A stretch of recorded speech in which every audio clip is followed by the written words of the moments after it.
Buenos días a todas las personas que se hayan conectado. Creo que esta videoconferencia nos da paso a poder revisar lo más actualizado que tenemos sobre el manejo de la tuberculosis. Hoy es un tema muy interesante, es un tema que además tiene muchísimo interés para el futuro por lo siguiente. Miren ustedes, cuando nosotros estamos hablando de tuberculosis, casi siempre nos estamos refiriendo a lo que llamamos la punta del iceberg, que es lo que vemos, que son alrededor de 10.600.000 personas que padecen la enfermedad cada año. Por supuesto que es la máxima prioridad, porque aquí está la actividad de la enfermedad y se produce la transmisión. Pero está claro que todo ese hielo que sale a flote en el iceberg está provocado por el hielo que está debajo, que son los infectados. De tal manera que si nosotros no abordamos los infectados, como veremos después, va a ser muy complicado o prácticamente imposible que podamos soñar en un futuro relativamente cercano con la eliminación o erradicación de la enfermedad. Y es que infectados en el mundo hay 1.700 millones de personas.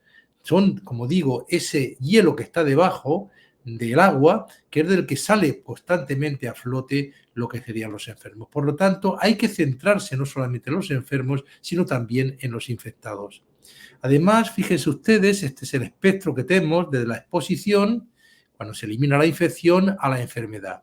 Como digo y he dicho antes, habitualmente nos estamos centrando fundamentalmente, por supuesto que la máxima prioridad, en el diagnóstico y el tratamiento de la enfermedad tuberculosa activa, pero tenemos que irnos un poquito antes. Antes, por ejemplo, intentando detectar lo que ahora ya se está poniendo muy de moda y nosotros abordamos ya en nuestros cursos, que es la tuberculosis subclínica.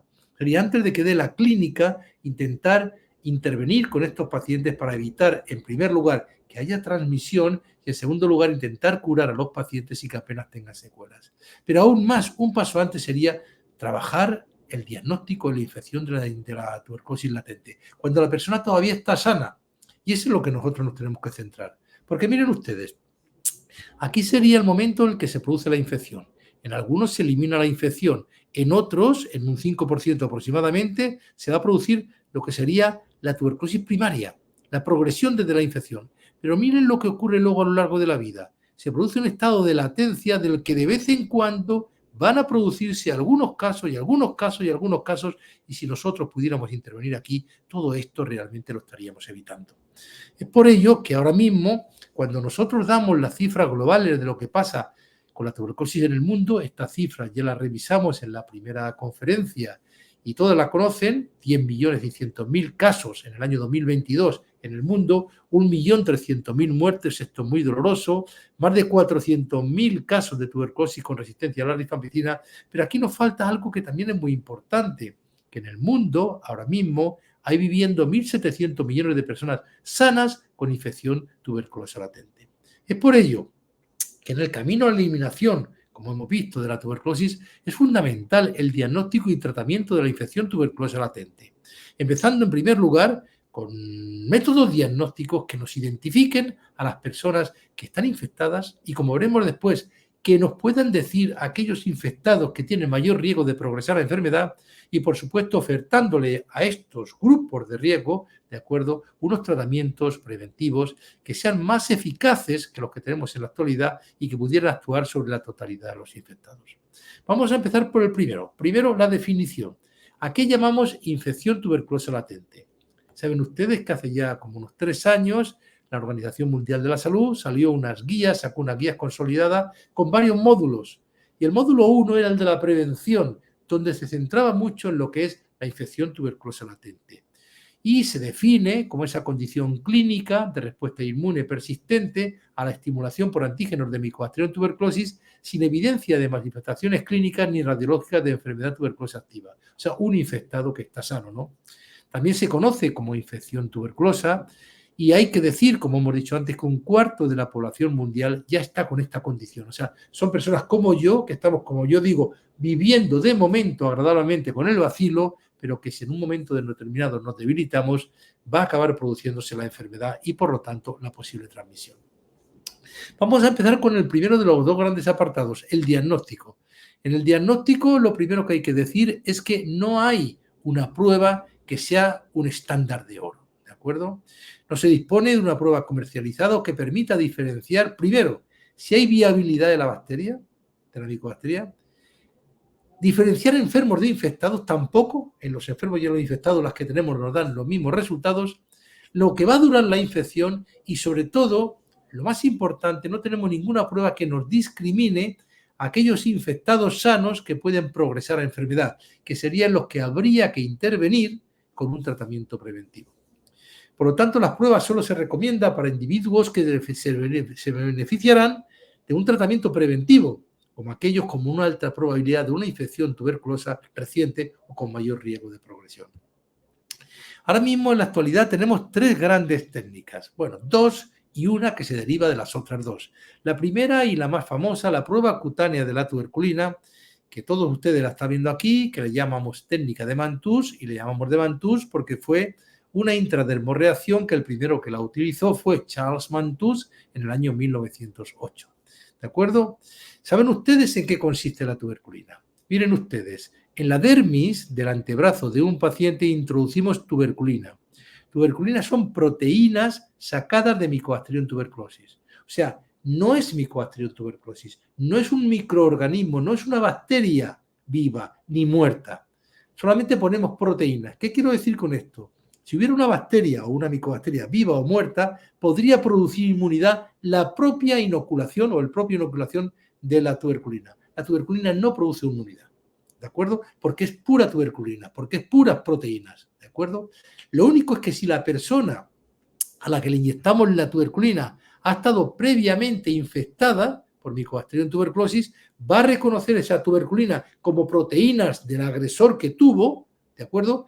Estas células T, los linfocitos T, la van a identificar y van a liberar citoquinas, ¿de acuerdo?, para enfrentarse a esa proteína. O sea, no está produciendo inmunidad, está reconociendo la inmunidad que había previamente.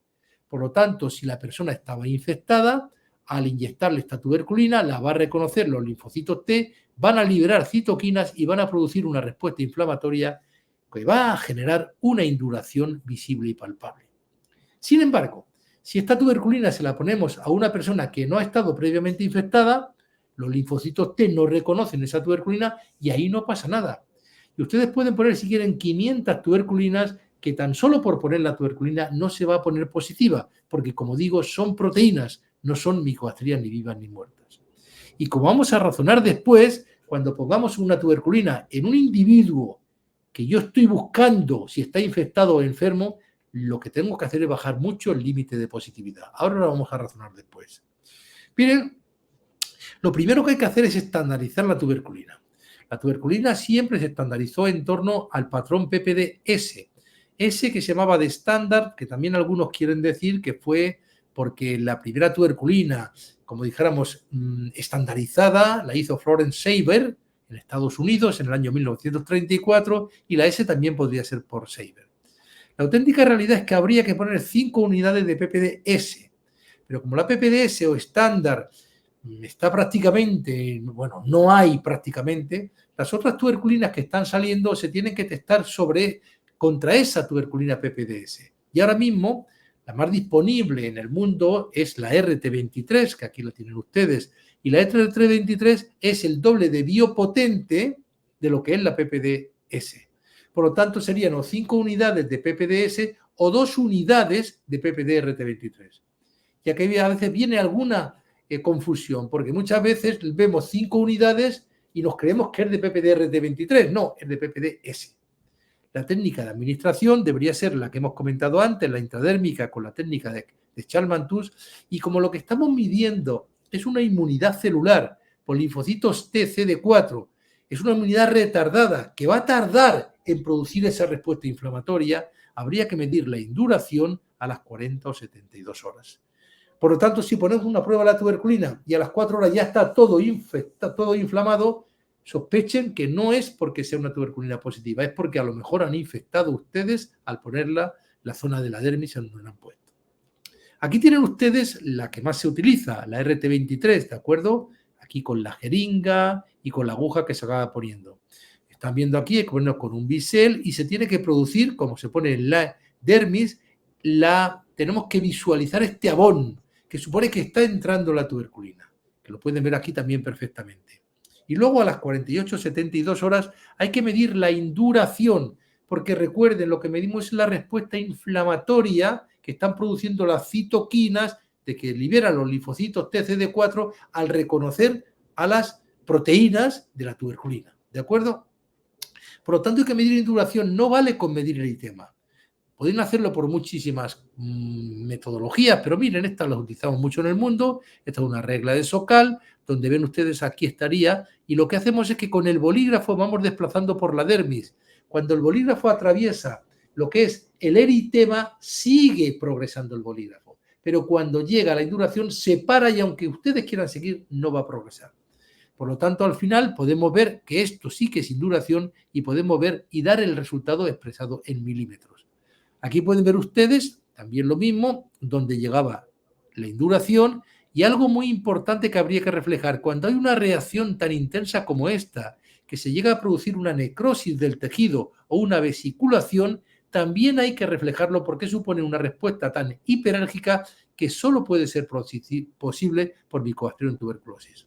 Por lo tanto, la vesiculación y la necrosis son datos de que sí que hay una infección clara por Mycobacterium tuberculosis. Pero aquí viene lo más importante, no es que haya que ir a Salamanca o a Bogotá a estudiar 5 años para poder poner una tuberculina, pero sí que tienen que tener un mínimo de adiestramiento, porque un sanitario, ha habido trabajos que han demostrado que un sanitario sin adiestramiento o experiencia puede realizar mal la técnica incluso en el 75% de las ocasiones. Errores más comunes, pues introducir el PPD en tejido subcutáneo, ahí no va a medir la respuesta inflamatoria, tiene que ser intradérmico, ¿de acuerdo? Derramar el PPD, que se quede en la unión de la aguja o la jeringa, un orificio de inoculación al retirar la aguja. ¿Y saben lo que es más frecuente? Interpretar el resultado como positivo o negativo en vez de medir y anotar los milímetros de la induración. Porque miren ustedes, 7 milímetros, por ejemplo, en un niño vacunado con BCG que no ha tenido contacto con ningún paciente con tuberculosis, pues tiene 7 milímetros, pero eso no es positivo, puede ser por la vacuna. Sin embargo, 3 milímetros en un paciente con VIH que ha tenido contacto con un paciente con tuberculosis puede ser claramente positivo, aunque sean solo 3 milímetros. Por lo tanto, lo que tenemos que mirar es siempre, lo ideal sería un informe de una prueba de la tuberculina. Se realiza una intradermorreacción tuberculínica, ya estoy diciendo la técnica, con PPD RT23 2 unidades, ya estoy diciendo la cantidad y la PPD, que evidencia una induración de 8 milímetros a las 48 horas. Esto sería lo que habría que informar. Y luego ya el clínico que ha pedido la prueba tiene que interpretar si esto lo considero como positivo o como negativo. Pero si de verdad quiero poner un límite estándar para todo el mundo, lo tengo que bajar por las causas que vamos a mostrar ahora. Por la interpretación de los resultados, como yo les he dicho antes. Miren, luego tienen que tener que en la prueba de la tuberculina puede haber falsos negativos, sobre todo en inmunodeprimidos que no tengan actividad de los linfocitos TCD4. Esto se describe mucho en los pacientes con VIH, que no tienen capacidad de responder, en los que tienen enfermedad diseminada, en los niños pequeños, ¿de acuerdo? También en la infección reciente, entre que una persona se infecta, se produce toda la tormenta inmunológica que va a dar una tuberculina positiva, pueden pasar de 6 a 10 semanas. Luego, en el infectado reciente, que además es donde hay el mayor riesgo de poder padecer enfermedad por tuberculosis primaria, podría ser también negativo. Y luego pueden haber falsos positivos, fundamentalmente en los vacunados con BCG, porque la vacuna BCG, como vamos a ver después, sí que tiene los mismos determinantes proteicos que la tuberculina, ¿de acuerdo? Y también por micobacterias ambientales. Bien. Esto es lo que les he dicho antes. ¿Cuántos milímetros de induración son significativos? Lo más importante cuando tengo una prueba diagnóstica es el valor predictivo positivo de la prueba diagnóstica, que supone que lo que me da se corrobora con lo que busco. Y el valor predictivo positivo de cualquier prueba diagnóstica va íntimamente ligado a la prevalencia de la condición de lo que estoy buscando. Por ejemplo, si yo me voy a los niños de Estados Unidos, cuya probabilidad de que estén infectados cuando los estudio es menos del 1%, ¿de acuerdo? Bien, si yo me encuentro 2 milímetros de induración, ¿por qué va a ser? Si no tienen focos de contagio alrededor, ¿va a ser porque están contagiados? ¿De acuerdo? ¿O va a ser porque a lo mejor hay micobacterias atípicas en el ambiente? Si me voy incluso a 6 milímetros, miren, con una prevalencia del 1%, 6 milímetros tan solo el valor predictivo positivo es del 27%, o lo que es lo mismo, el 27% de las veces está infectado y el otro 83% no está infectado, ¿de acuerdo? O 73% no está infectado. En estos casos, en estas poblaciones, nos tenemos que ir a muchos milímetros para tener la certeza de que con tantos milímetros solamente es por la infección. Por eso muchas veces el lío de cuántos milímetros, 5, 10, 15, bueno, la auténtica realidad es cuando me voy a poblaciones donde la probabilidad de que estén infectados es elevada, estoy hablando de los contactos de los pacientes con tuberculosis, pacientes con elevado riesgo de padecer la enfermedad. Aquí miren ustedes que tan solo con 2 milímetros el 89% de las veces acertamos, ¿de acuerdo? Por eso, nosotros como lo que vamos a intervenir es sobre grupos de riesgo de padecer tuberculosis, aquí la prevalencia o la probabilidad de que tengan tuberculosis es elevada, por lo tanto no se justifica subir los milímetros. Los milímetros se pueden subir a 10 o 15 si estoy haciendo estudios poblacionales a ver qué ocurre, pero no para estrategia de intervención como estábamos viendo. Por lo tanto, cuando hablamos de cuántos milímetros de induración para una prueba de tuberculina sea positiva, la prueba de la tuberculina, como cualquier prueba diagnóstica, tiene unas indicaciones concretas, por lo tanto no hay que hacerla indiscriminadamente. Solo se debería poner la prueba de la tuberculina en aquellos sujetos o individuos en los que del resultado se deriva una intervención. O sea, que si me da positivo me oriente a tratar una enfermedad o si me da positivo me oriente a dar un tratamiento preventivo. ¿De acuerdo? Miren, para diagnóstico de enfermedad, que sería lo que me orientaría a tratar la tuberculosis, tan solo tiene un alto valor predictivo positivo en niños pequeños. Por eso que en los niños pequeños, la prueba de la tuberculina, en niños con síntomas en el que sospechamos la enfermedad, la prueba de la tuberculina me puede dar un dato. Y para el diagnóstico de infección, sería para intervenir con un tratamiento preventivo. Saben que el tratamiento preventivo se le llama TPT, que es tratamiento preventivo de la tuberculosis, solo está indicado hacerlo en aquellos grupos de muy alto riesgo de padecer la enfermedad. Y como hemos visto antes, en estos grupos de alto riesgo, incrementar los milímetros no aumenta el valor predictivo positivo. Es por lo tanto que si queremos, desde un punto de vista programático, poner un límite, debería ser los 5 milímetros. ¿De acuerdo? Tenemos otras nuevas tuberculinas que luego las podemos analizar porque, bueno, los que nos están patrocinando se dedican a ello y tienen una muy buena tuberculina. Aquí la tienen ustedes, todas las que tenemos disponibles ahora mismo. Tiene algunos inconvenientes la tuberculina que todos conocemos y que los hemos analizado. Por ejemplo, lo que he dicho antes, algunos de los constituyentes proteicos del PPD, del derivado proteínico purificado, son compartidos por micobacterias ambientales y por Mycobacterium bovis BCG. Puede dar falsos positivos. Falsos negativos en pacientes con inmunodeficiencias, puede haber errores en la administración y subjetividad en la interpretación de los resultados, se precisa una segunda visita de lectura. Hay que obviar que luego podemos hablar si quieren el efecto booster y luego, hombre, siempre tiene un poquito de indiscreción porque te llevas el brazo ahí pintado y todo ello, ¿vale? Es por ello, porque la prueba de la tuberculina ha sido muy buena, nos ha aportado mucho y sigue siendo hoy buena, pero por todo esos inconvenientes en terreno es por lo que hace ya más de 20 años que se empezaron a trabajar estas nuevas técnicas que se le llaman IGRA, que son técnicas de liberación del interferón gamma, que lo pueden estar viendo aquí. Y vienen a ser lo mismo, sería como hacer lo que hace la tuberculina, pero en un análisis de sangre.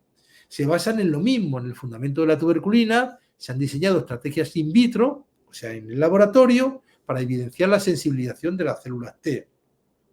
Y se han empleado diferentes antígenos micobacterianos para la estimulación de estas células T y poder detectar in vitro la liberación del interferón gamma, que sería nuestra principal citoquina que nos defiende frente a Mycobacterium tuberculosis. Este sería el fundamento de la técnica. Yo saco sangre de un paciente y lo pongo en un pocillo, y en este pocillo le pongo antígenos seleccionados de Mycobacterium tuberculosis. Seleccionados de Mycobacterium tuberculosis, ¿de acuerdo? Si esta sangre pertenece a un paciente previamente infectado, cuando vean estos antígenos, ¿qué van a hacer? Liberar las citoquinas para enfrentarse a los antígenos de Mycobacterium tuberculosis. Y de entre ellas, la más importante es el interferón gamma. Por lo tanto, lo que hacemos es medir el interferón gamma que se produce en esta sangre cuando la estimulo con antígenos seleccionados de Mycobacterium tuberculosis y lo mido por un ELISA. ¿De acuerdo? Si esta persona no ha sido previamente infectada para la tuberculosis, ¿de acuerdo? Yo puedo poner aquí todos los antígenos que quiera que no van a responder y por lo tanto va a ser negativo, ¿vale? Estos son los únicos que tenemos disponibles en el mundo, se llaman cuantiferón. Por lo tanto, no estamos haciendo propaganda. Y esta es la evolución que ha habido de todos ellos. Empezaron testando siempre como antígenos el PPD, el mismo que la tuberculina, pero tenía poca especificidad. Luego antígenos separados de Mycobacterium tuberculosis y luego se ha ido poco a poco, dijéramos, optimizando y aún se sigue optimizando.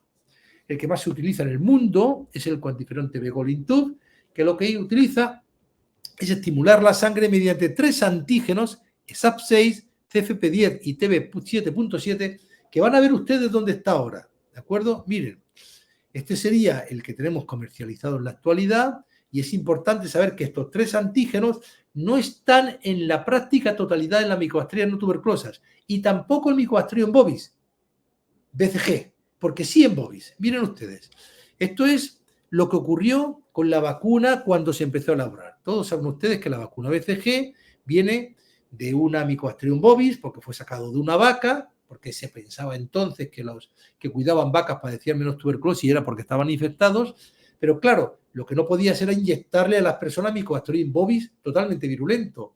Y por lo tanto, lo que se hizo, lo hicieron Calmette y Guerin, por eso bacilo de Calmette y Guerin, BCG, le dieron 230 pases, resiembras, en papas glicerinadas y bilis de buey.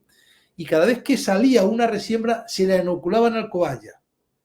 Y bueno, después de 230 obtuvieron una cepa que seguía creciendo en los cultivos, luego estaba viva, pero ya no mataba al cobaya. Conclusión, había perdido su virulencia. ¿Qué ocurrió? Que en esa elaboración artesanal de la vacuna de recultivar,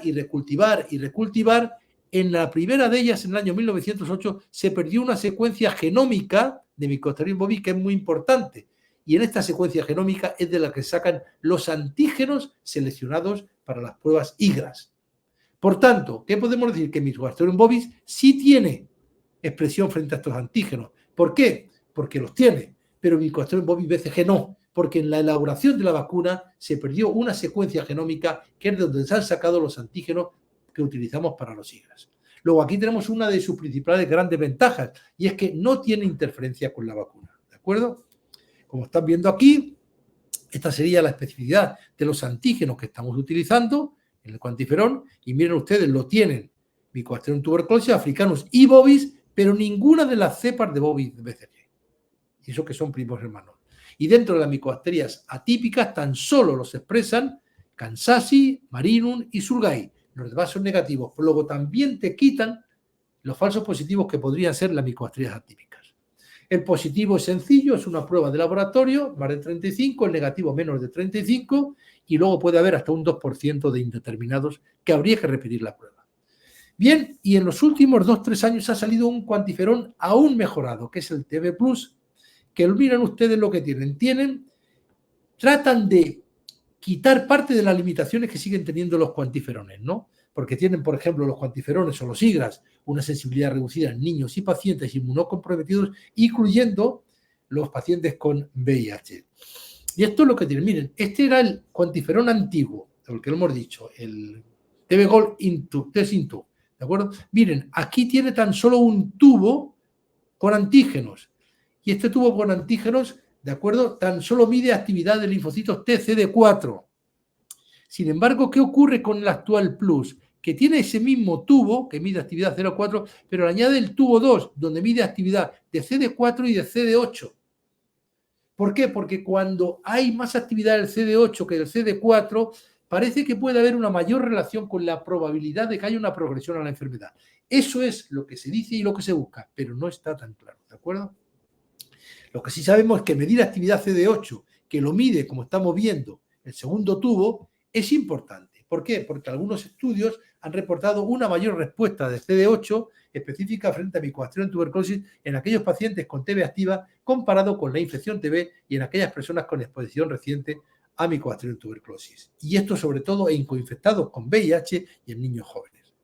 Por lo tanto, las células TCD8 que se miden con el actual cuantiferón específicas frente a Mycobacterium tuberculosis se correlacionan con una carga bacteriana aumentada y son más frecuentemente encontradas en pacientes con tuberculosis pulmonar con baciloscopía positiva. Luego, ¿por qué vían los tiros? ¿De acuerdo? Talcar un cuantiferón que no solo me identifica a los infectados, sino a los infectados que tienen mayor riesgo de padecer la enfermedad. Aquí viene, por ejemplo, este artículo que tiene tiene menos de un año, ¿de acuerdo? Donde se pudo ver, como decíamos antes, que la producción de interferón gamma fue mayor en el tubo 2 que en el tubo 1, lo que representa la magnitud de las respuestas de la célula CD8 del huésped a la infección por tuberculosis. O sea, que estamos viendo lo que estábamos comentando previamente.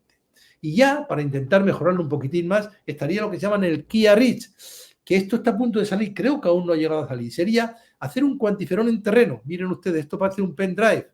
Aquí le ponen la sangre y en aproximadamente 20 minutos te dice si hay infección o no hay infección.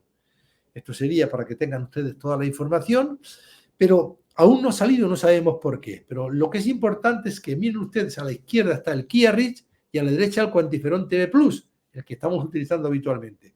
Primera gran ventaja, necesita tan solo 1 mililitro de muestra, el Kia-Rich. Es como una prueba de la glicemia. Mientras que el cuantiferón Plus necesita 4 litros. ¿De acuerdo? Luego después los antígenos son los mismos. La metodología es un poquito diferente, pero miren ustedes la gran ventaja. En el Kia-Rich, el que podríamos llevar al terreno, ¿de acuerdo? Máximo 20 minutos, se pueden hacer 8 test por 8 test prácticamente por 170 a la vez, ¿no? En el cuantiferón TB Plus, sin embargo, fíjense ustedes, hacían falta alrededor de 2 horas y media por cada test. O sea que tenemos grandes ventajas. Y esto es lo que se intenta, llevar el diagnóstico de la infección a la cabecera del enfermo, incluso de los contactos. Por lo tanto, este resumen de los nuevos SIGRAS, hay que decir que buscan optimizar el tiempo del laboratorio, disminuir la variabilidad que hemos visto antes, operador dependiente, y facilitar la implementación y el acceso a las pruebas. Se requiere más evidencia en inmunocomprometidos, embarazadas y en niños, y aún más antes de implementar en ellos los test simples y rápidos sin controles positivos y negativos. Informar lo más preciso y completo el nombre de técnica y resultados cualitativos y cuantitativos de los tubos usados a nivel mundial es una prioridad del desarrollo de nuevos test que permitan predecir el riesgo de progresión al diagnosticarla. ¿De acuerdo? Tanto que se investiga entre los demás. Por lo tanto, las grandes ventajas de los nuevos test de detección de interferón gamma sería que no interfieren con la vacuna. Esto en nuestro medio es importante, que tenemos mucha inmigración. En España no se vacuna desde hace más de 30 años.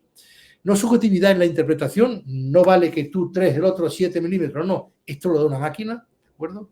Posibilidad de repetir determinaciones las veces que quieran. Los resultados son muy rápidos, en aproximadamente, pues eso, 1 hora, 2 horas. Se elimina la visita de lectura, hay un control de falta de respuesta inmune y de fácil estandarización, ¿de acuerdo? Pero aquí tenemos la comparación de los dos. Uno es un método in vivo y el otro un método in vitro.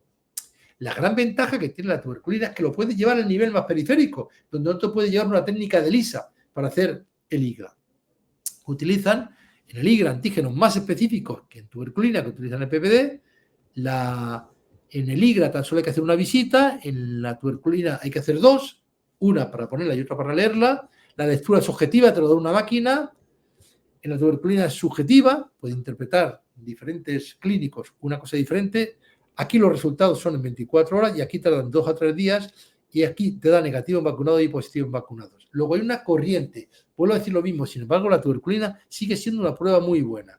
De tal manera que además las dos pruebas de diagnóstico, la prueba de la tuberculina y los SIGRAS, no miden exactamente lo mismo, por lo que se complementan un diagnóstico en un 10 o un 20%. Por tanto, en grupos de alto riesgo de tuberculosis se aconseja realizar las dos si la primera de las pruebas da negativa. Conclusiones. Por tanto, las grandes ventajas de los SIGRAS van ligados a la realización de la técnica, que es más fácil para el saliente, para el paciente, reproducible y necesita interpretación. Para países con recursos, ahí sí que sería mejor, pensando en lo anterior y en su buena sensibilidad, está viendo un mudarse hacia los SIGRAS, ¿no? Pero porque tienen más recursos y casi todo está centralizado. Pero en los países con escasos y medios recursos económicos no se justifica su uso de rutina a los SIGRAS por lo poco que aportan a la prueba de la tuberculina. Luego, no interfieren con la vacuna, no te dan falsos positivos con la micobacteriana tuberculosa, ¿de acuerdo? Son más reproducibles, pero también son más caros, ¿de acuerdo? Y hay que tenerlos centralizados porque hay que hacerlos con una técnica de ELISA. Y aún no se olviden que la prueba de tuberculina sigue siendo una prueba tremendamente eficaz, ¿de acuerdo? Y luego quedarían estas otras pruebas, que es, miren ustedes, como la tuberculina tiene la gran ventaja de que la puede llevar al terreno, pero tiene la desventaja de que utiliza una proteína muy genérica de las micobacterias, te da falsos positivos. Los IGRAs, ¿qué tienen de valor? Que tienen antígenos muy específicos que no me darían falsos positivos, ¿de acuerdo? Pero hay que centralizarlo. Pues, ¿por qué no utilizar los antígenos del IGRA y ponerlos intradérmicos? O sea, sería una prueba de la tuberculina, pero sin tuberculina, sino con los antígenos del IGRA, ¿de acuerdo? Que es lo que se está detectando ahora mismo. En cualquier caso, y para terminar el diagnóstico de la infección, necesitamos una prueba que no solo nos identifique correctamente a los infectados tuberculosos sanos, sino a aquellos que tienen un riesgo elevado de padecer la enfermedad para poder intervenir sobre ellos con un tratamiento preventivo. Yo estoy infectado de hace más de 30 o 35 años, pero yo, al momento del día de hoy, no tengo ningún riesgo de padecer la enfermedad. Entonces, ¿para qué me van a dar un tratamiento preventivo? Lo ideal sería una prueba que me diga, cuidado, que aunque te encuentres bien, tienes riesgo de progresar a la enfermedad, que es lo que se está buscando ahora mismo. Y pasamos al tratamiento de la infección. El tratamiento de la infección, tenemos novedades porque esto está poniendo tan de moda que hay ya muchos fármacos que están en fase 3 o fase 4 tan solo para el tratamiento preventivo de la tuberculosis. El tratamiento preventivo se le llama así al que se ofrece a personas con tuberculosis latente con alto riesgo para desarrollar tuberculosis, ¿de acuerdo? Bien, se le llama tratamiento de la infección latente tuberculosa o terapia preventiva de la tuberculosis. El tratamiento preventivo de la tuberculosis, TPT. Antes se le llamó quimioprofilaxis. Esto no es correcto, aunque se lo seguimos llamando muchas veces, ¿de acuerdo? Y también se llamó el TPI, terapia preventiva con isoniazida, y saben que ahora tampoco eso es lo adecuado. Cuando hablamos del tratamiento preventivo, tenemos en primer lugar que identificar las poblaciones a las que le tendríamos que dar el tratamiento si tuvieran una prueba de la tuberculina o un diagnóstico de la infección positivo. Luego, previo a esto, recuerden, hay que descartar enfermedad activa, porque si le damos tratamiento preventivo y luego tenemos una enfermedad activa, estamos haciendo monoterapias y facilitamos el desarrollo de resistencias. Luego, las pruebas de diagnóstico de la infección tuberculosa latente ya las hemos visto, y luego vamos a ver las opciones de tratamiento preventivo que tenemos. Dentro de las poblaciones en los que habría que dar tratamiento preventivo y en los que habría idealmente que realizar pruebas del diagnóstico de la infección, estarían los adultos y adolescentes con infección por el VIH. Y en estos, independientemente del grado de inmunosupresión y del resultado del PPD e IGRA. O sea, me da lo mismo. El VIH tiene tanto riesgo que le tengo que dar un tratamiento preventivo, aunque me digan las pruebas de la infección que están negativas. ¿De acuerdo? En infantes y niños con infección por el VIH, en los menores de 12 años, solo si es contacto de una persona con tuberculosis, y a los mayores de 12 años, independientemente del contacto con personas con tuberculosis. Todos los niños con VIH que han sido tratados exitosamente por tuberculosis pueden recibir también un TPT. Luego estarían los contactos, primero los VIH, luego los contactos del hogar de personas con tuberculosis pulmonar. Aquí estarían los niños menores de 5 años y aquí también hay que dárselo a todos, independientemente de si tienen una PPD o un IGRA realizado. Y en los mayores de 5 años también lo mismo, pero aquí sí que sería recomendable que antes de empezar un tratamiento preventivo, aquí sí se haga una prueba diagnóstica de la infección para poder proteger lo mejor posible, ¿vale? En los contactos de casos con TB-MDR, con resistencia a isoniazida y rifampicina, en casos seleccionados de contactos con alto riesgo, hay que hacer una evaluación del riesgo y una sólida justificación para considerar el TPT. Y en otros grupos de riesgo, pues miren, queda duda sobre qué hay que hacer. Personas que van a iniciar tratamiento en un TNF, aquí está más claro que habría que darlo, diálisis, trasplante, silicosis, pero sin embargo no está tan claro el que tenga que darse sobre todo en los prisioneros, ¿de acuerdo? ¿Qué hacer con las personas privadas de libertad? ¿Tan solo por ser privada de libertad hay que darle un tratamiento preventivo? ¿O hay que ver si están infectados y si pertenecen a algún grupo de riesgo? Vamos a hablar un poquito de los privados de libertad. Miren, estos son los datos que me han cedido la Organización Panamericana de la Salud sobre lo que pasó en el mundo en el año 2022, en el mundo y en América. Miren, en América hay una brecha de 83.000 casos. ¿Esto qué supone? Que sobre lo estimado y lo notificado hay 83.000 casos. Que si están en la comunidad contagiando es bastante pobre, ¿de acuerdo? Hay que intentar evitarlo al máximo. Pues de este 83.000 de brecha que hay, el 12% son en prisiones. En América Latina, en las Américas, están identificadas varias poblaciones vulnerables y entre ellas, una de las primeras, la primera, son las personas privadas de libertad. Además, cuando vemos el porcentaje de casos de tuberculosis notificados en la población de las Américas y con comorbilidades en relación con el resto del total de casos, miren ustedes, los privados de libertad aportan el 8%. Estamos abriendo que nos están aportando mucho a lo que sea la problemática de la tuberculosis. Es por ello que es importante estudiar los lineamientos para la prevención y el control de la tuberculosis en centros penitenciarios de Latinoamérica y el Caribe. Primero, antecedentes. En el año 2021 había cerca de 11 millones de personas privadas de libertad en el mundo, o sea, la cuarta parte que España, con o sin sentencia en el mundo, con una tasa de encarcelamiento de 140 por 100.000 habitantes. O sea, 140 por 100.000 habitantes. Una auténtica burrada, ¿de acuerdo?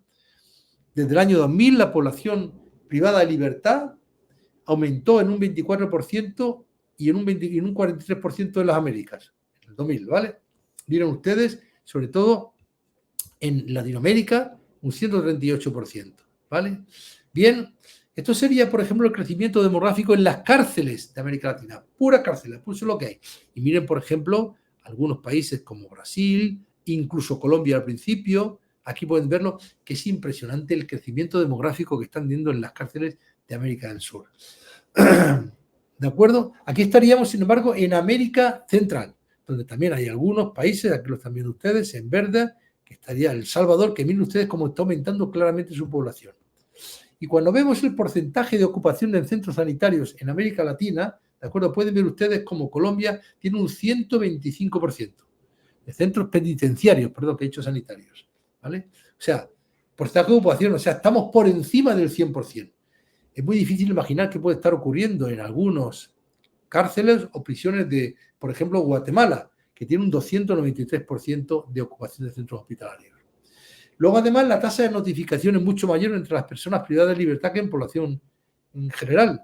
Miren ustedes aquí, la tasa de notificación en Colombia, ¿de acuerdo?, es de 32 casos por 100.000 habitantes. En prisioneros, aquí lo están viendo prisioneros, sería fundamentalmente en los privados de libertad, 1.271. O sea, 39 veces más. Pero miren ustedes, en Venezuela, 91 veces más la tasa de incidencia en los privados de libertad que la tasa de incidencia en la población general. ¿De acuerdo? Aquí pueden ver ustedes el porcentaje de casos de tuberculosis en privados de libertad comparados con el total de casos reportados. Aquí lo están viendo ustedes. El 7% de los casos reportados en Colombia son en privados de libertad. Pero miren en El Salvador, un 40%, o en Paraguay, un 19%. Y está en la tasa de notificación de casos de TB por 100.000 habitantes. Y miren ustedes, 1.271 en Guatemala. Estamos hablando de una auténtica barbaridad. Además, como se reconoce que los privados de libertad son una población prioritaria, se están haciendo campañas de búsqueda activa en los privados de libertad. Bien, con detección asociada al computador, lo están viendo aquí, con técnicas de radiografía que tengan un software incorporado para ir detectándolos y ver qué está ocurriendo, y también poder ver cómo diagnosticar muchos más casos también mediante lo que sería búsqueda de casos con radiografía y pruebas moleculares. Aquí tienen ustedes como en Colombia está incluido en este grupo. Contexto. Alrededor del 90% de la población privada de libertad, alrededor del 90% son hombres y entre 15 y 44 años. De grupos marginados de la sociedad, minorías, inmigrantes ilegales, pobres, bajo nivel de educación, personas con trastornos mentales, etc. ¿De acuerdo? Más contextos. Las condiciones de vida, todos saben ustedes, que son precarias, con sobrepoblación, limitada ventilación, higiene, saneamiento y desnutrición. Además, dentro de las cárceles, con frecuencia circulan muchos hábitos adictivos que acaban produciendo problemas de salud mental. Y además, entre las jerarquías internas, entre las personas privadas de libertad con normas informales que deben obedecer y que en ocasiones determinan el acceso a servicios básicos como salud. Todo lo anterior favorece la aparición y persistencia de enfermedades transmisibles, entre ellas las infecciones respiratorias y la tuberculosis. Además, la atención de salud para los privados de libertad en varios países no depende de los ministerios de salud, lo que conlleva una dificultad de coordinación. Los servicios de salud en centros periféricos usualmente cuentan con pocos recursos financieros y humanos y todo el equipamiento está muy limitado, ¿de acuerdo? Tanto medicamentos como insumos. Esta situación impone barreras al oportuno diagnóstico, tratamiento y seguimiento de la privada de libertad. Sabemos que para La estrategia fin de la tuberculosis habría que cumplir con 3 grandes pilares. En el pilar 1, o lineamiento 1, es la atención y prevención integrada centrada en la persona privada de libertad. ¿De acuerdo? Esta sería la atención centrada en ello, con una organización de los programas de prevención y control de tuberculosis de los centros penitenciarios, con todo lo que estamos poniendo aquí. También habría que organizar los programas de prevención y control, aspectos técnicos programáticos del control de la tuberculosis en el contexto penitenciario, aspectos técnicos programáticos del control de la tuberculosis en el contexto penitenciario y muchas otras más. Además, también habría que, en esa atención, habría que abordar aspectos técnicos programáticos del control de la tuberculosis en el contexto penitenciario, como estamos viendo aquí. Y también aspectos que podrían hablar del diagnóstico precoz, tratamiento de la tuberculosis, atención del TB-VIH, etcétera, etcétera. Como lineamiento segundo, que son tener políticas audaces y sistemas de soporte en el contexto penitenciario, hay un compromiso político, compromiso de comunidades, cobertura universal de salud y una protección social. Todo esto tiene que ir en el paquete, ¿de acuerdo? Y el lineamiento tercero, que sería la investigación e innovación, habría que adoptar nuevas herramientas y estrategias de intervención e hacer investigación para optimizar la implementación y el impacto y promover las innovadoras. Bueno, como digo, aquí los lineamientos están en ajuste, incluso el de VIH, hepatitis viral, infección de transmisión sexual. Posterior apoyo a la implementación, pero ninguna privada de la libertad debe llevar consigo la tuberculosis a la prisión. Ninguna persona privada de la libertad debería estar expuesta a tuberculosis en la prisión y ninguna persona privada de la televisión debería estar y ninguna persona privada de la libertad excarcelada debería llevar la tuberculosis a la comunidad. ¿De acuerdo? Miren ustedes, se han publicado múltiples guías. Esta guía la publica la OPS en el año 2008. Luego después, miren ustedes, esta es de Colombia en el año 2013. Paraguay en el año 2016. O sea, que es un problema que preocupa y cada vez se está abordando más. Esta de 2016 también de lo que sería la Organización Panamericana de la Salud. Esta que la sacó STOTV Partnerships, los socios, también muy recientemente. Pero en ninguna de ellas todavía abordan el problema. Pero aquí yo quiero llevar el problema de los privados de libertad a algo que nos puede atañer a la parte de esta charla. ¿Realmente por ser privado de libertad debería recibir un tratamiento preventivo? ¿De acuerdo? Para la tuberculosis. Eso sería la pregunta. Porque es lo que está en la duda, ¿no? Miren ustedes, aquí hay una publicación muy reciente, ¿de acuerdo? Que habla de que el uso del tratamiento de 3 meses con isoniazid y rifampicina va bien en personas privadas de libertad. Aquí hay otra todavía más reciente o no parecido, donde habla de que de verdad cuando damos pautas cortas de 3 meses, una vez por semana, se cumplen mejor. Bien, pero no responden a la pregunta que estábamos diciendo. ¿Realmente podemos tener algún tipo de evidencias que nos digan que la persona privada de libertad, tan solo por ser privada de libertad, debería recibir un tratamiento preventivo para la tuberculosis? Otra cosa es que yo en los privados de libertad quiero hacer diagnóstico de la infección y ahí valore si están infectados, si le doy tratamiento preventivo o no. Porque un infectado sano que no se ha contagiado recientemente, también la eficacia estaría en duda, ¿de acuerdo? Bien, todo esto va, por esto que hemos visto antes, retomamos otros grupos de riesgo y decíamos a considerarse en prisioneros. Y es lo que pongo aquí. No hay evidencia que demuestre que sea necesario administrar un tratamiento preventivo, un TPT, a los privados de libertad si no tienen algún otro factor de riesgo. O sea, si el privado de libertad además es un contacto reciente, si el privado de libertad es un inmunodeficiente, tiene VIH, sí, ahí habría que darle, pero se lo damos por la segunda condición, por ser VIH, por ser contacto, por ser inmunodeficiente, pero no por ser privado de libertad. Y aquí es donde viene la discusión, ¿de acuerdo? Puede que en un futuro, desde un punto de vista programático, se dé una recomendación global de que a todos los privados de libertad, sobre todo si hay esquemas ultracortos, podría ser una intervención, pero de momento no está demostrado. ¿De acuerdo? Y en ese caso serían, además, necesarias pautas mucho más cortas. Bien, por supuesto, hay una serie de algoritmos que hay que seguir para descartar tuberculosis activa, porque no podemos dar un tratamiento preventivo con 1 o 2 fármacos en un paciente con tuberculosis activa porque no lo vamos a curar y podemos amplificar el patrón de resistencias. Y ya vamos a la última pregunta. ¿Cuál es el mejor tratamiento de la infección tuberculosa latente? Miren ustedes, aquí vendría con esta estrategia que ya la hemos abordado en otra charla, que sería la estrategia que llamamos del 1 por 4 por 6 igual a 24. 1 sería un mes de tratamiento preventivo para la tuberculosis, o sea, conseguir que sea un solo mes. 4 sería los meses del tratamiento de la tuberculosis sensible. 6, los meses del tratamiento de la tuberculosis con resistencia a la rifampicina. Y 1 por 4 por 6 es igual a 24. Sería la estrategia. Pero yo aquí lo resalto porque el 1 viene por el tratamiento de la tuberculosis, del tratamiento preventivo de la tuberculosis. Bueno, primera crítica. Durante muchísimos años, 30 o 40 años, hemos dado como tratamiento preventivo los 6 o 9 meses de isoniazida, sobre todo los 6 meses de isoniazida. Incluso en Colombia todavía en algunas zonas se sigue dando. Pues bien, que sepamos que la isoniazida es un mal fármaco como tratamiento preventivo. Porque sabemos, y lo veremos también en la próxima charla, que isoniazida es un fármaco muy bueno cuando hay tuberculosis activas cavitarias y con baciloscopía positiva, porque es muy bactericida sobre todo en las poblaciones de Mycobacterium tuberculosis. Por lo tanto, como digo, ahí es muy bueno. Pero su actividad de poder matar a los bacilos latentes o semilatentes, que es lo que necesitamos en el tratamiento preventivo, o sea, la actividad esterilizante es muy pobre. Por lo tanto, isoniazida no es el fármaco ideal para el tratamiento de la tuberculosis latente. Isoniazida ha funcionado por varias razones, porque por su prácticamente sola actividad bactericida, solo puede actuar en situaciones donde al menos hay una pequeña replicación bacilar.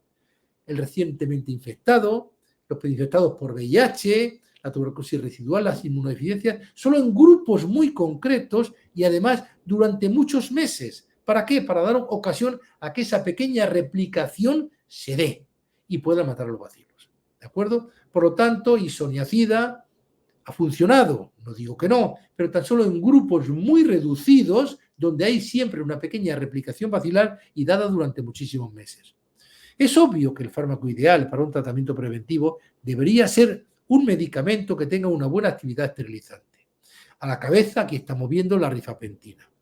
Miren ustedes, hace ya como casi 13 años que se publica este ensayo clínico aleatorizado o randomizado sobre el tratamiento preventivo, que demostró que 9 meses de isoniazida protegían lo mismo que 3 meses de isoniazida y rifapentina una sola vez por semana. ¿De acuerdo? La rifapentina es un derivado de la rifampicina parecido, pero que tiene una mayor vida media. Por eso se podría dar una sola vez a la semana. 3 meses de isoniazida y rifapentina una vez por semana serían 12 dosis. 12. Que sería igual de eficacia que 9 meses con isoniazida. Luego vino también un ensayo similar, pero con niños, demostrando que también 3 meses de isoniazida y rifapentina una sola vez por semana protegen lo mismo que 9 meses de isoniazida. Después hubo otro ensayo clínico aleatorizado demostrando que 4 meses de rifampicina, un fármaco muy esterilizante, que es el que mata a los bacilos latentes o semilatentes, protegía lo mismo que 9 meses de isoniazida. ¿De acuerdo? Y ya el último que se publica hace ya unos 4 años, que demostró que un solo mes con isoniazida y rifapentina, pero en este caso diario, no una vez por semana, ¿de acuerdo? Podía proteger lo mismo que la isoniazida durante 6 o 9 meses. Es por ello que ya hace 4 años que la Organización Mundial de la Salud dijo que esta pauta de un solo mes de isoniazida y rifapentina se podría utilizar ya en terreno, o la pauta de 4 meses con rifampicina. La auténtica realidad es que ya las guías de la OMS, esta salió hace aproximadamente un poquito más de un año, ¿de acuerdo? Ya reconocen estas pautas de 3 meses de isoniazida y rifapentina, una vez por semana, o también la rifapentina más isoniazida de un mes de administración diaria. ¿Cuál es la mejor? Bueno, ahora lo vamos a ver, pero hay un metaanálisis reciente que se ha publicado hace un año y medio aproximadamente, donde revisa cuáles son las mejores pautas para el tratamiento de la tuberculosis, de la infección tuberculosa en niños y adolescentes. Y esto es lo que concluye. Mire, había 7 estudios, ¿de acuerdo?, donde el placebo, claramente, los que recibían placebo porque era un ensayo clínico aleatorizado, tenían más tuberculosis, ¿de acuerdo? Pero las pautas combinadas de isoniazida y rifapentina durante 3 meses o isoniazida y rifampicina también durante 3 meses, pero en este caso diario, demostraron ser más eficaces que la monoterapia con isoniazida, que todavía es recomendada por la OMS. Y de todas ellas, la que mejor salió fue 3 meses de isoniazida y rifapentina una sola vez por semana, 12 dosis, que es probablemente a lo que tendríamos que intentar llegar a todos los países de la región de América Latina. Pero como conclusión, todas estas pautas son equivalentes en su eficacia. 6 meses de isoniazida, 9 meses de isoniazida, 4 meses de rifampicina, 3 meses de isoniazida y rifampicina, 3 meses de isoniazida y rifampicina semanal, que serían 12 dosis, como hemos dicho, o 1 mes de isoniazida y rifampicina diario. Todos ellos. Habría que ir por las más cortas y las más sencillas. Y la menor duración, en esquemas con rifamicina, le dan una gran ventaja, porque entonces la adherencia es mucho mayor. Bueno, esto fue un cuadro que sacó la OMS sobre lo que ocurría en el año 2021 y los países que utilizaban, de acuerdo, rifapentina. Y tenemos aquí como Colombia ya la estaba utilizando y para ello hablamos. Dentro de este tratamiento preventivo hay algunas especificaciones, como por ejemplo el régimen de 3 meses con isoniazida y rifapentina una vez por semana se tiene que dar a partir de los 2 años de edad, porque todavía no han sido incluidos los niños menores de 2 años en los ensayos clínicos aleatorizados. Estoy completamente convencido que van a funcionar. El régimen de 1 mes con isoniazida y rifapentina diaria, mejor en individuos de 13 o más años, porque fueron los que se incluyeron en el ensayo clínico aleatorizado, pero también va a funcionar en niños, ¿de acuerdo? Todos los tratamientos deben ser autoadministrados. Hay que tener cuidado que tanto rifampicina como rifapentina son inductores enzimáticos del citocromo microsomal P450 y puede haber interacciones, sobre todo que consigan disminuir las concentraciones de otros fármacos concomitantes, como muchos antidiabéticos orales, anticoagulantes, etc. Los regímenes con rifamicina deben ser prescritos con cautelas en pacientes que viven con VIH, ¿de acuerdo?, que reciben tratamiento antirretroviral de gran actividad y mujeres en terapia anticonceptiva.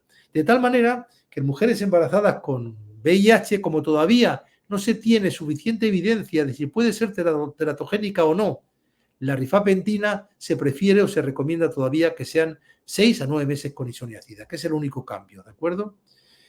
Luego después, en los que regímenes con 4 meses con rifampicina, muchas veces la rifampicina en nuestros países hay problemas porque no la tenemos separada, la tenemos siempre en los dosificas combinadas, ¿de acuerdo?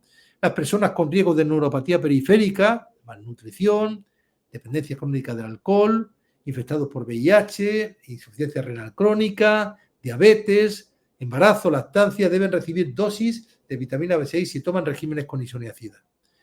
Que también las intervenciones para mejorar la adherencia y la afinación del tratamiento deben adaptarse al contexto local, ¿de acuerdo?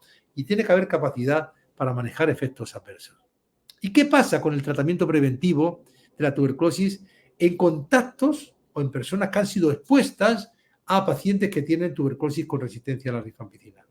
Bien, en estas guías consolidadas de la OMS del año 2021 se hablaba de que había que individualizar los casos y que se preferían las fluoroquinolonas. Sin embargo, fíjense ustedes que hace tan solo unos 3 o 4 meses la Organización Mundial de la Salud ha sacado una comunicación rápida recomendando que todo contacto de paciente con TBMDR, de acuerdo, y que tenga un riesgo de padecer enfermedad, habría que darle 6 meses con levofloxacino. Ahora sí que hay ya una evidencia todavía más contrastada. Por lo tanto, y para terminar, esta es la última diapositiva, las conclusiones, ¿qué serían? Pues miren, los mejores datos se tienen con isoniazida durante 6 o 9 meses. ¿Por qué? Porque se dieron durante casi 40 años. Sin embargo, sabemos que lo ideal sería utilizar fármacos esterilizantes en el tratamiento preventivo. Rifampicina, rifapentina, piracinamida, moxifloxacino, ¿de acuerdo?